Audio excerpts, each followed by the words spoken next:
Hey guys, what is going on? Welcome to another tutorial video, and in this one I'll be explaining to you guys some tips and tricks on how you can quickly level destruction up to almost 100 in Skyrim. So let's get right into it.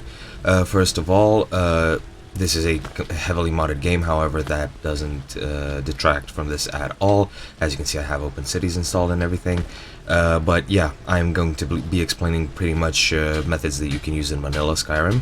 So let's get right into it. First of all, you level up destruction by actually using destruction spells, and that is pretty much the only way that you can level up destruction without the use of a trainer. You can find trainers that train destruction across the map pretty much. You can look at the wiki to see which trainers actually do that, and you can use those trainers, pay them gold, and they will train you one level of destruction per payment.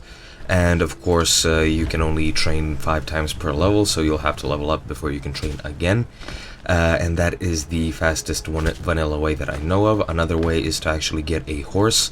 The best horse to use for this is Shadowmere from the End of the Dark Brotherhood questline, and just use that horse to actually fire off destruction spells at him. However, you can also use any other horse and it'll work just fine. Shadowmere, I think, is pretty much invincible and he won't turn on you.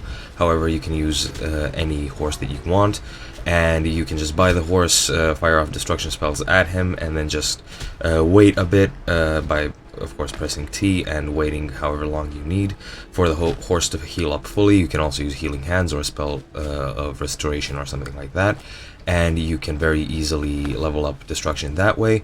Another way, if you have the anniversary edition or a creation club thing that I don't know what it is completely, you can get unbounded storms, which you can then hold down and continue channeling it. And while you're channeling it, you want to fast travel to the other end of the map and make sure you're holding the channeling button all the way while you're doing this.